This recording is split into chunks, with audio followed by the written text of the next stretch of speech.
on LinkedIn. He's pushing out some amazing stuff regarding, and wait for it, safety. Now, before you all switch off, it's not as boring as you actually think, because this chap called Will Taylor, is so refreshing. He really connects, and more importantly, he's going to be speaking at the Care Show conference on the 14th of October. So let's get him into the studio.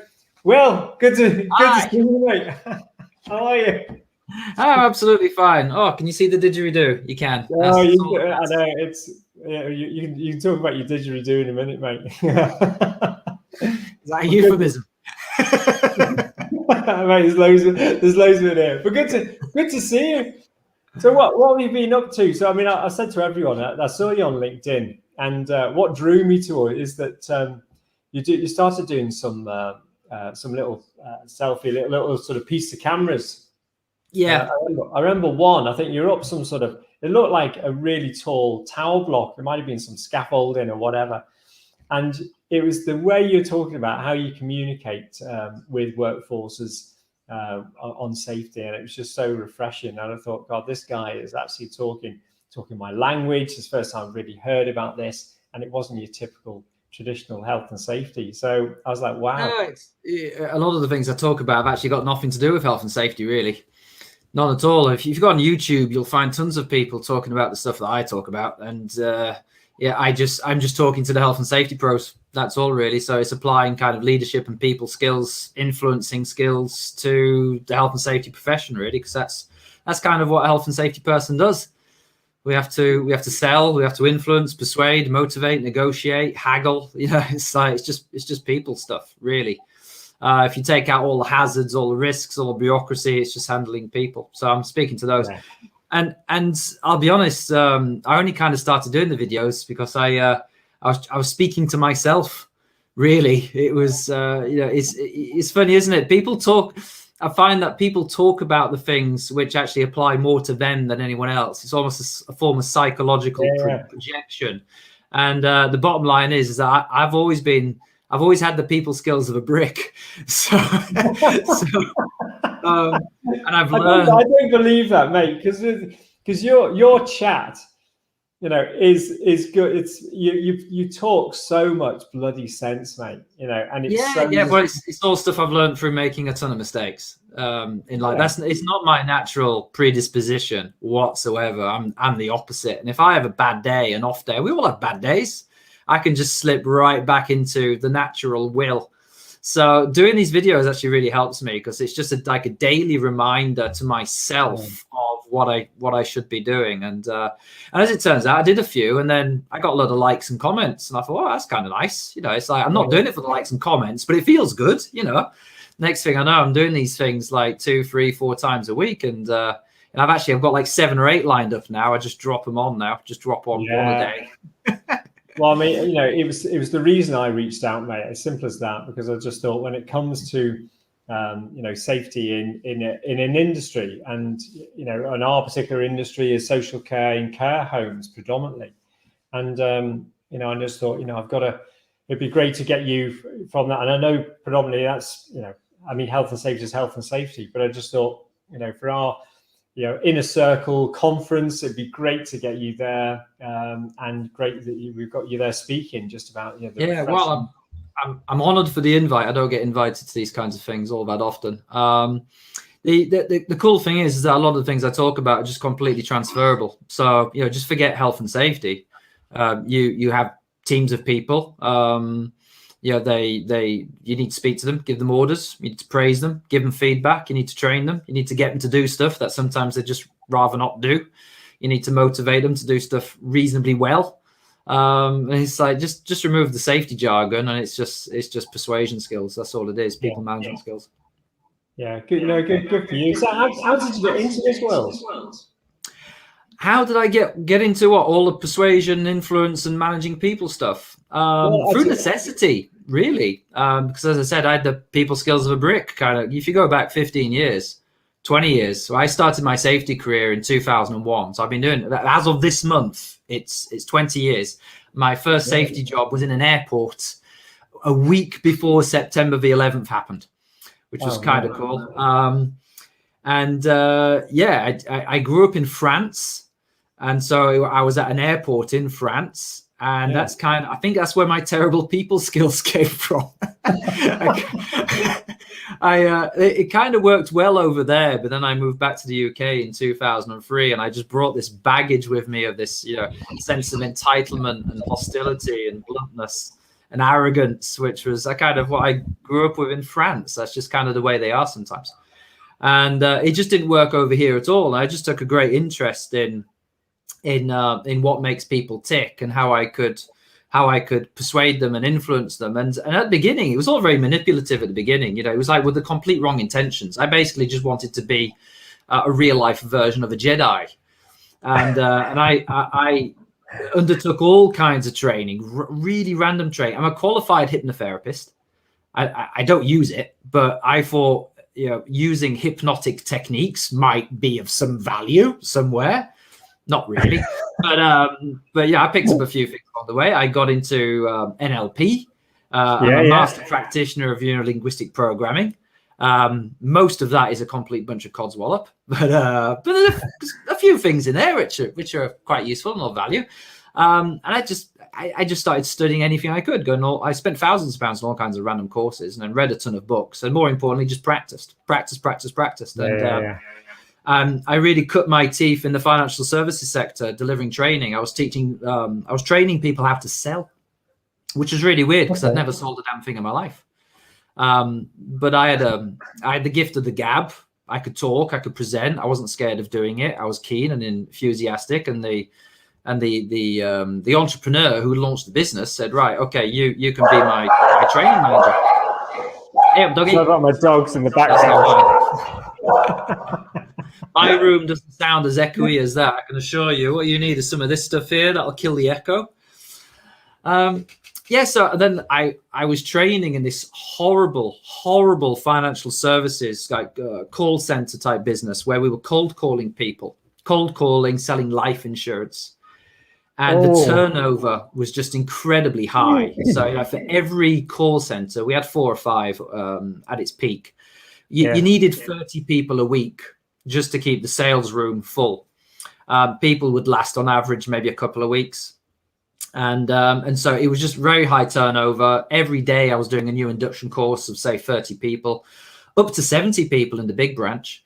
And so I learned how to train, and I learned how to present and talk and weave together stories.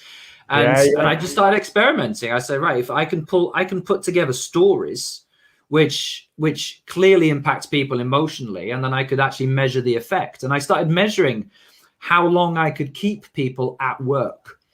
So my job was to prepare people for the call center floor, because it was savage, absolutely savage out there. Bullying, sexual harassment. It was the most awful place. Like the Wolf of Wall Street. It was Wolf of Wall Street. Actually, there's a great movie, not Wolf of Wall Street, it's Boiler Room. If you know the movie Boiler Room, it's not a very well-known movie, but I think it's got Ben Affleck in there. It's got Vin Diesel in there. It's got quite a few well-known characters. And my character was Ben Affleck. I played Ben Affleck. Ben Affleck is the training manager.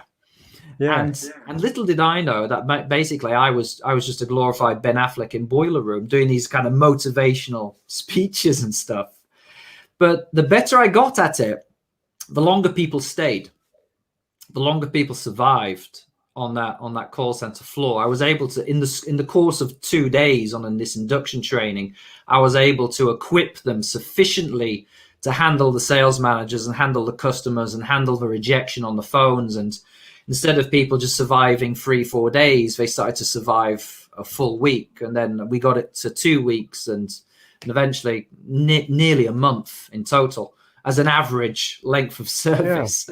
And that's where I cut my teeth. But then that company crashed and burned as it deserved to do so, because it was a horrible place. And then I thought, right, well, enough of that. Let's get back into health and safety, which is kind of what I wanted to do to begin with. So I went on this detour in training and sales and recruitment and all of that, and then took everything I learned and started using it in health and safety.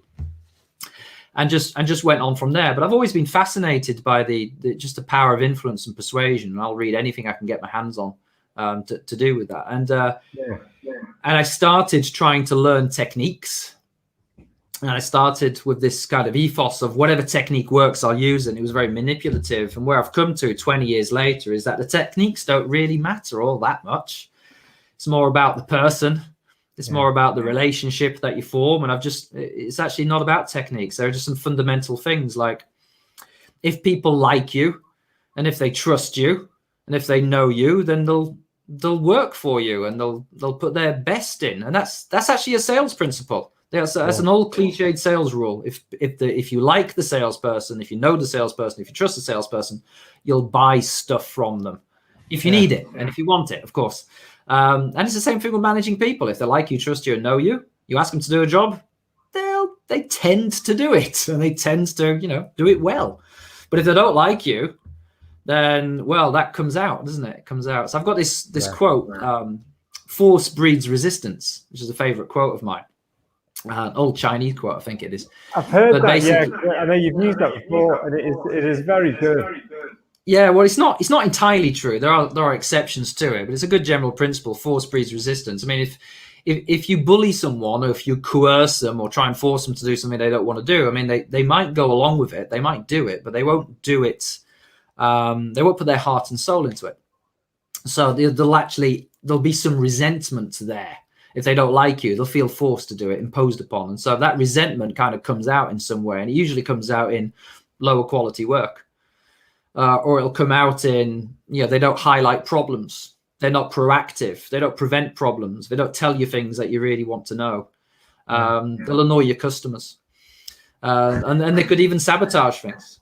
They could even sabotage stuff. And plenty of people sabotage their employers' work, deliberately.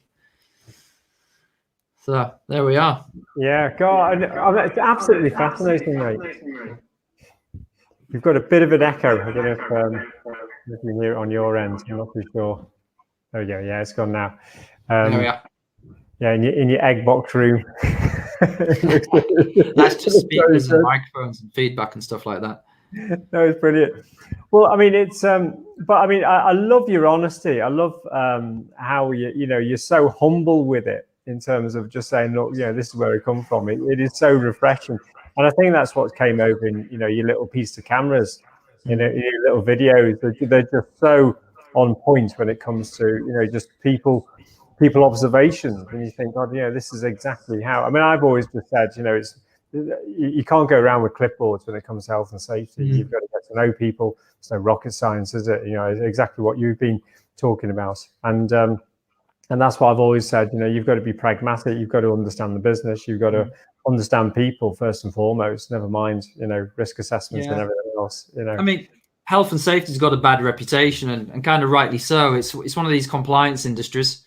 None of the compliance industries have got a good reputation, have they? I mean, quality, HR, finance, it's all, first of all, it's a bit dull and boring. And I guess one of the things which I guess makes me stand out from the crowd a little bit is that I actually don't like health and safety all that much. I don't like it. I'm actually quite bored of it. I don't like the thing which comes with health and safety is that it's all about rules. And what I've realized is I don't like rules. I don't like rules at all. So I absolutely hate trying to force people to do things that they don't want to do. And again, this is my own psychological projection. I talk about this stuff. I talk about how we should involve people, engage with people to try and get them to come up with their own rules. And if I'm completely honest, the only reason I say that is because that's just how I like to be treated. Yeah. That's all. It's like, if you want me to obey your rules, it's like, well, ask me what I think first, So, I don't claim that it's the whole answer, what I kind of preach. I think it's only part of the answer, and it's an answer which would work very well on me and people like me. But definitely, I think it's very worthwhile, because there are a lot of people out there who are very kind of forceful, a little bit authoritarian in their approach. They're trying to get stuff done. They're stressed, they're under pressure, and sometimes they resort more to telling and finger pointing and barking orders. So that's a natural thing to do, isn't it? When the pressure's on, some people resort to that because they don't, their natural inclination isn't to ask nicely and involve people when they're under pressure. So yeah, I'm all about involving and engaging people. And this is where it comes to risk assessment. We talk about risk assessments and how to make risk assessments easy. I said one of the things we need to learn to do better is involving our staff in risk assessments. And when I've worked in factories and fairly technical places, like I haven't got a bloody clue what the risks are. It's like, yeah, it's a factory, there are machines, it's hot, there are moving parts. Yeah, I get all that. Yeah, but I don't understand the process or how this thing glues together or molds together. I don't understand any of that. I don't understand what can go wrong. So all I ended up doing when I was doing risk assessments there was basically just facilitating the risk assessment. I would have my clipboard and my notepad, and I would just ask questions. It's okay. So what can hurt you? Yeah. Just let's draw up a list of all the things that can hurt you. Right. Okay. Right. There's a list. Sometimes it's a long list. And I go, okay, right. So this one at the top, right? How likely is that to happen? Yeah. When does that happen? What's the injury that you could? What's the worst that could happen to you in terms of injury? You just start to write down notes. That's all. And it's all right. So what do you do to protect yourself from that? All right, you do this, that, and the other. Right? Is that it? Does that work? Is that good enough? Just ask some basic questions like this. Before you know it, you've got like 75-80% of your risk assessment kind of filled in. Yeah. You just have to put the information in the right boxes. And then you can ask some really cool questions like, when they admit that it's not quite good enough and doesn't always work, you can say, well, what more could you do?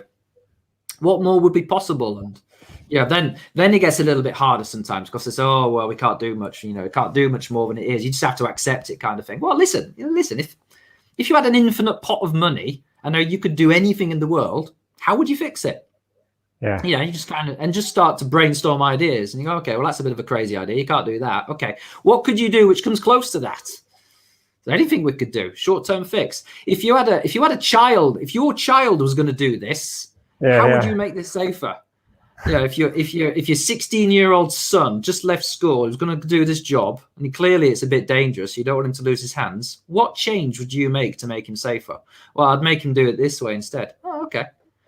All right. Why don't you do it that way? Oh, because it takes up too much time. You just start to ask questions, brainstorm some ideas, figure out why they're not doing it that way. So what are the obstacles? And then see if you can figure out ways to remove those obstacles in some way. And that's a really nice way of doing risk assessment. The cool thing with that is you're building relationships with your team. So you're having a good old chinwag. You're finding out about them along the way. You're building some rapport, and all of the instead of you forcing your solutions onto other people, you're getting them to give you the solutions. And what I've learned is, and I've learned this at my great expense, because I'm the kind of person who forces solutions onto people. I've learned that people will implement their own solutions with far more enthusiasm than they'll implement my solutions.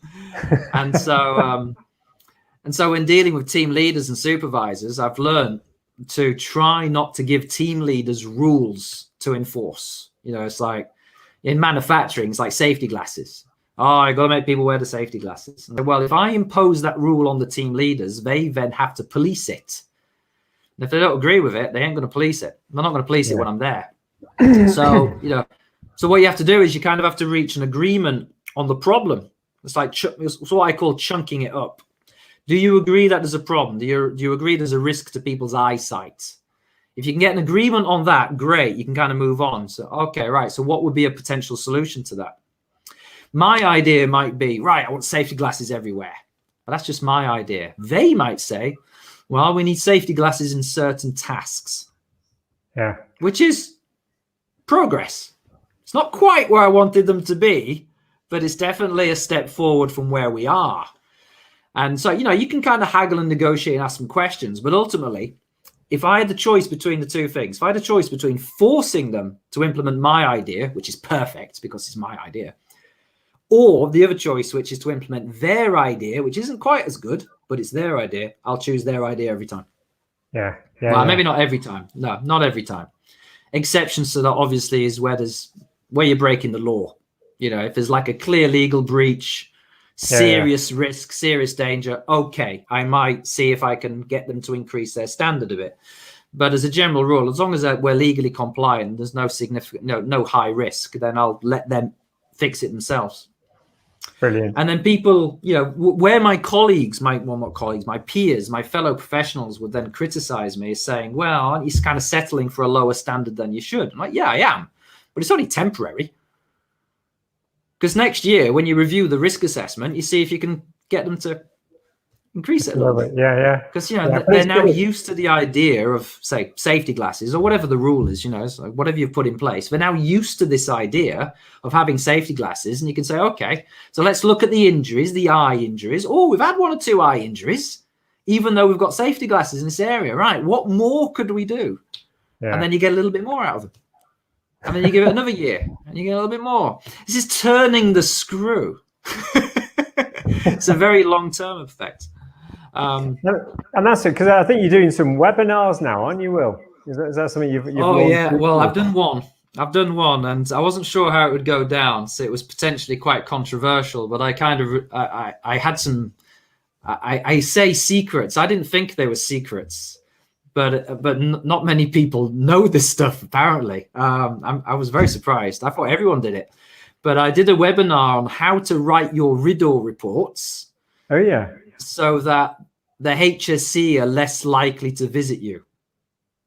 So a RIDDOR report, for those of you who don't know, is the mandatory reporting form to report certain types of injuries to the HSE. So things like broken bones, blinding, 7-day injuries, carpal tunnel syndrome, that kind of stuff. It needs, by law, has to be reported to the HSE. It's called a RIDDOR form. And as soon as the HSE find out about your injury, there's a chance that they might decide to come and investigate you. And if they come and investigate you, then there's a possibility they'll take action against you, enforcement action, prosecution, all that. And intervention. No one wants that. We don't want that. Health and safety professionals don't want that.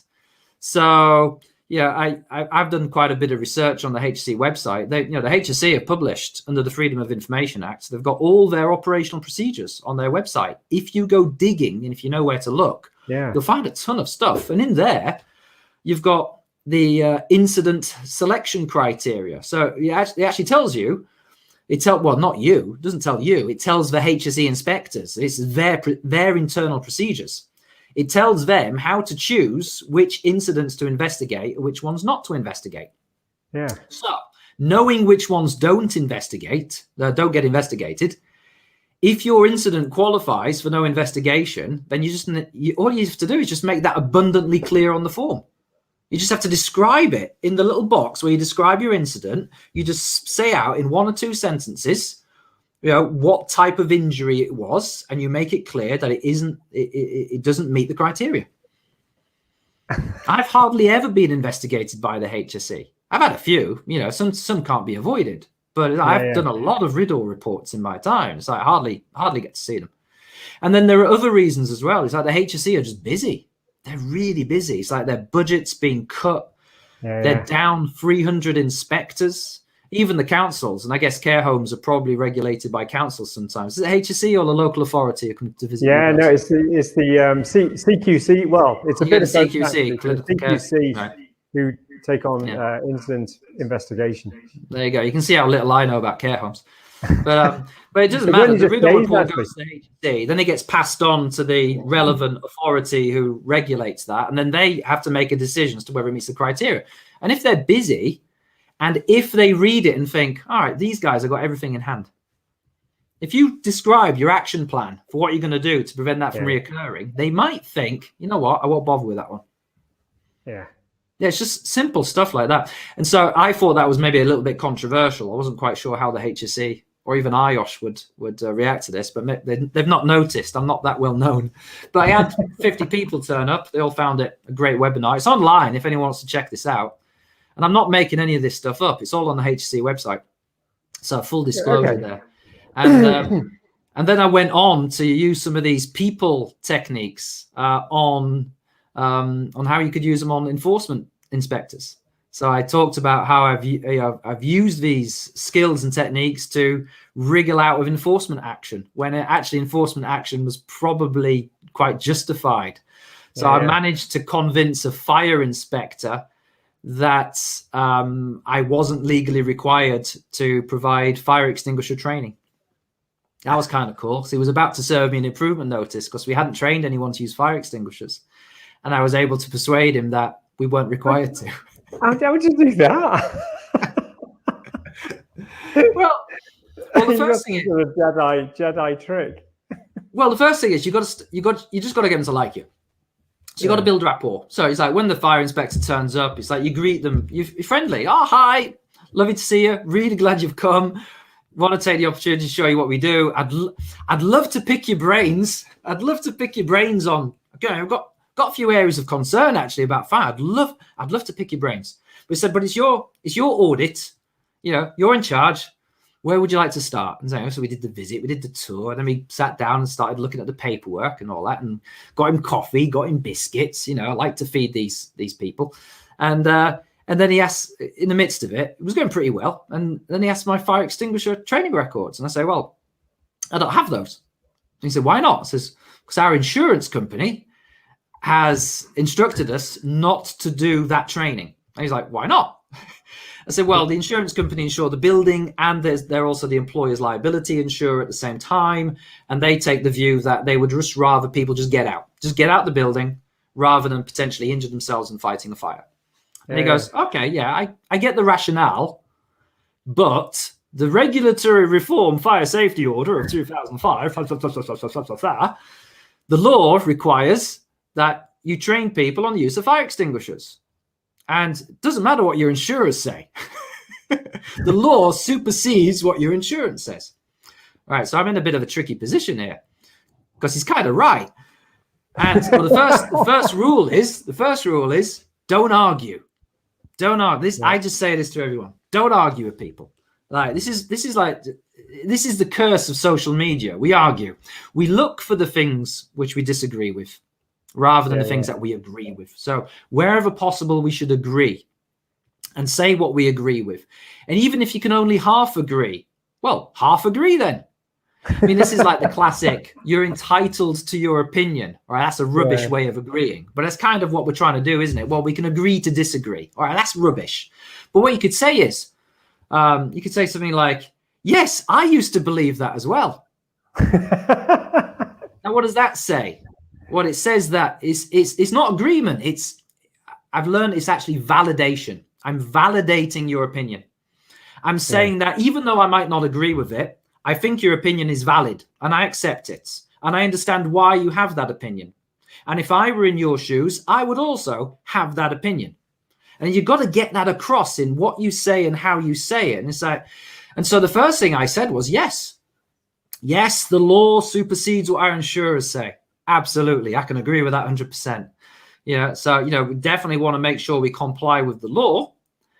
And I used to think that the law required training specifically on fire extinguishers because I was not happy. I was not happy when the insurers told us to do this. I thought that's illegal. We can't do that. And this is the key thing. The key word is and. One of the words we need to eliminate from our vocabulary, well, not eliminate, that's not true, but we need to use the word but less.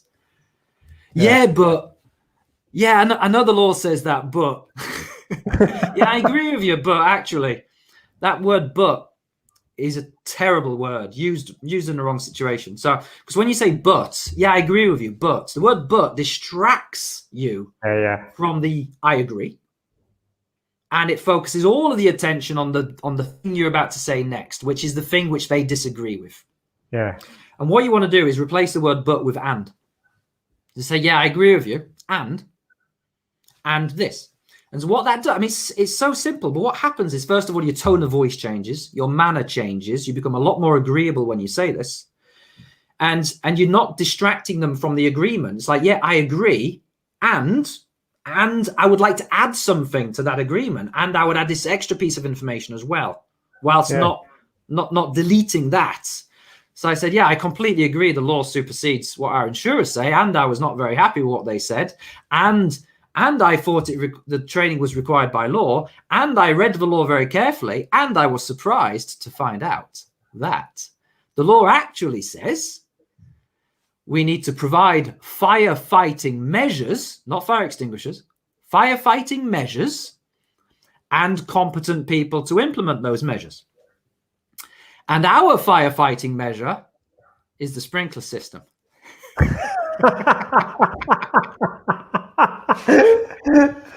That's brilliant.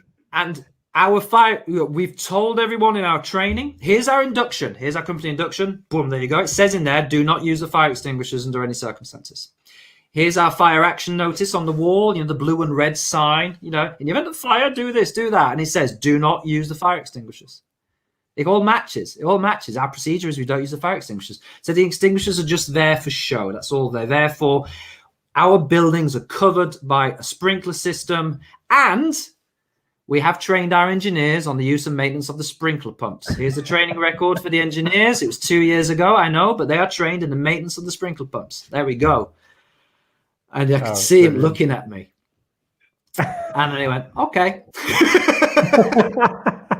Well, look, Will, I know this is, I'm fascinated. I mean, it's a sort of talk which, for anyone listening or indeed watching, it's on that commute in the morning, it's worth just listening to Will. Well, look, Will, I know you're speaking with us and speaking to us on at the. I'm speaking with you, not to you. Hopefully. On the 14th. Yeah. It's 11:35 in the Compliance Theatre. That sounds it'll exciting. be great. It'll be very exciting. No extensions or sprinkler. Then will you have your didgeridoo? No, I won't bring the didgeridoo. No, I don't think. No, for COVID compliance, because when you play the didgeridoo, you tend to spit a lot. So I have no intention of spitting all over the audience and spreading whatever virus or germs I happen to have. But don't worry, I'll be lateral flow tested up to the hilt. Oh, beautiful, beautiful stuff, sir. Well, look, for people to get in touch with Will, there's his website and also his email as well. But Will, a huge thanks tonight, mate. Absolutely fascinating. I could listen all bloody night to you because it's just that, just people, isn't it? It's just people skills, but it's a much deeper level, and that's what I absolutely adore. Yeah, that's it. I know nothing about the care home industry, but it's just the same stuff, different industry. Yeah. People. Well, look, I'm going to boot you out. Look, I look forward to seeing you at the Care Show. And so, in the meantime, please get in touch with Will. I'll get Will as well to send over the link to the YouTube webinar that's done recently, because that sounds fascinating as well. And we will see you very soon, my friend. Yeah, thank you again. Sure. See you soon, Jonathan. Thanks for the invite. Stay in the green room. I'll bring you back shortly. But from Will, we'll see him very soon at the Care Show. Right. Bye. Cheers, mate. Bye-bye. So there you go, folks. A huge thanks to Will tonight. It was truly fascinating, and that's, you can see why I had to bring him to the Care Show on the 13th and 14th. He's actually speaking on the 14th of October. A great guy, a lot of and truly humble. I just loved his honesty. But you're going to see Will at the Care Show. We'll see him on the 14th, and from me and the rest of the inner circle, we will see you very soon. Bye for now.